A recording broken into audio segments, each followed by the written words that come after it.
Welcome back to the news at 10. The history of the Nigerian Railway Corporation dates back to 1898, when the first railroad in Nigeria was constructed by the British government. The 1960s began a long period of decline as a result of poor management, which led to the company declaring bankruptcy in 1988. On our big story tonight, our correspondent Orelu Ashonibare traces the problem of the Nigerian Railway Corporation.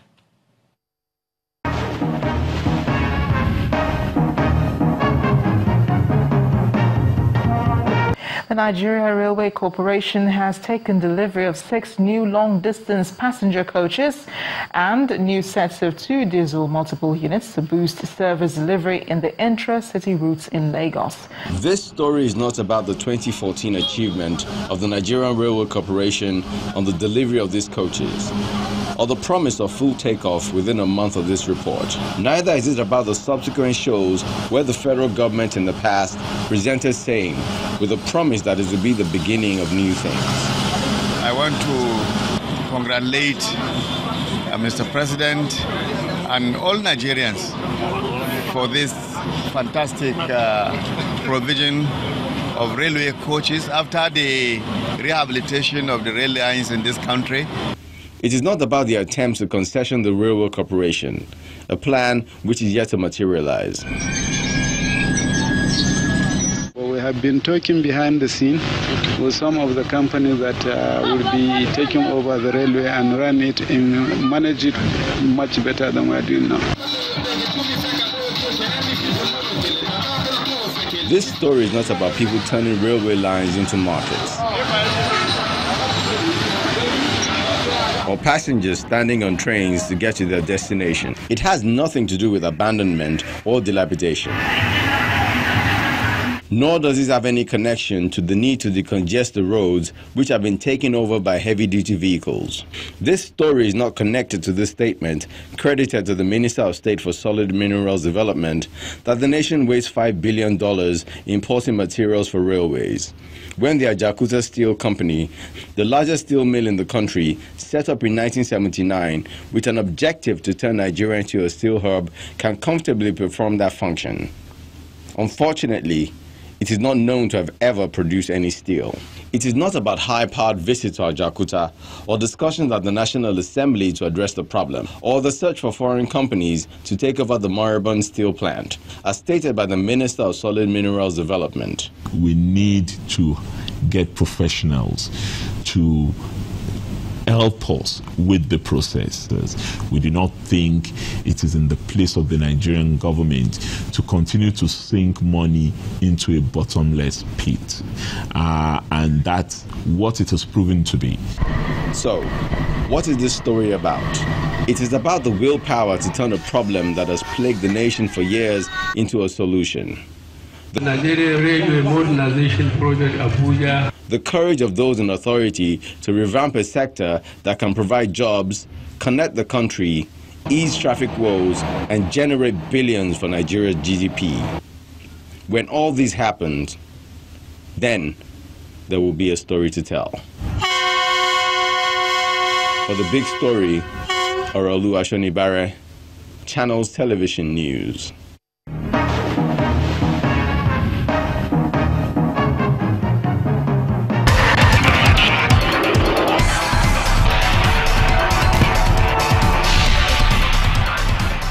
Welcome to Sports News.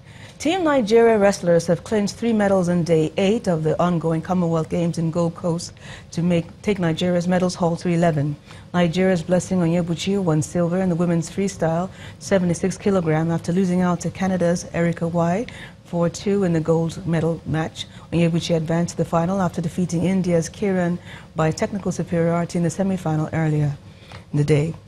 Bose Samuel defeated Sri Lanka's Deepika Murisha Sulaji by 10-0 technical points in the women's freestyle 53 kilogram category to win the bronze. The Super Eagles of Nigeria have moved up 5 places from the 52nd to the 47th position in the monthly FIFA World Rankings for April. The 3-time African champions also moved up to the 6th spot on the continent. Tunisia moved up 9 places, displacing Senegal as the country's best-ranked team. They now occupy the 14th spot in the world and are closely trailed by Senegal, the 28th spot. Democratic Republic of Congo is placed third in the continent and 38th globally. Morocco comes in fourth place and occupies the 42nd position in the world ranking, while the Pharaohs of Egypt complete the continent's top 5 and are 46th in the world. Aaron Ramsey scored a late equalizer as Arsenal came from 2 goals down to force CSKA Moscow to a 2-2 draw and advance to the semi-finals of the UEFA Europa League.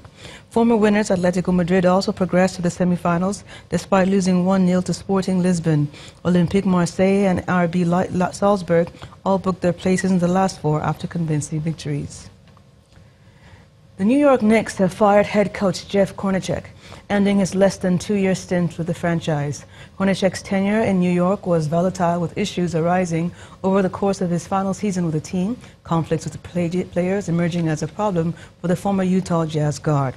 The 54-year-old ends his Knicks career with a 60-104 record as head coach. This is the second time Hornacek has been dismissed from a head coaching position in the NBA, having already been fired by the Phoenix Suns in the midst of the 2015-2016 season. And that's it on Sports News for tonight. I'm Barong, Tony Ranta, and Ijoma. We'll be back to the wrap.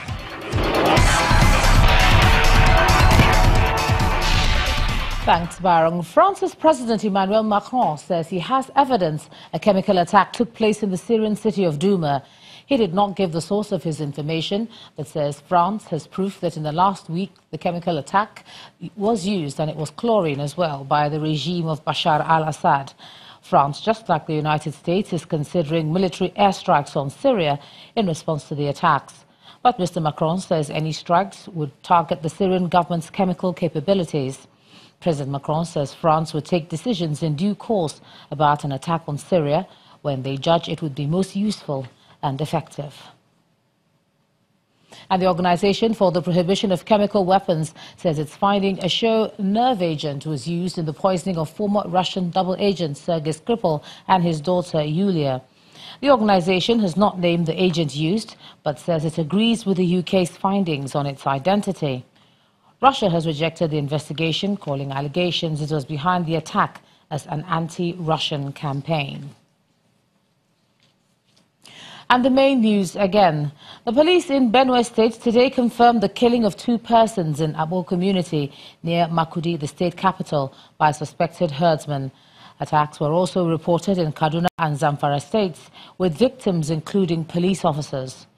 Also today, the Senate frowned on the state of insecurity in the country, asking the president to stop the carnage across the country. And French President Emmanuel Macron today said he had proof of chemical weapons used on a Syrian city by President Bashar al-Assad. That's the news at 10 tonight. Thanks a lot for staying with us. I'm Ijoma Bunyato. You have a good night.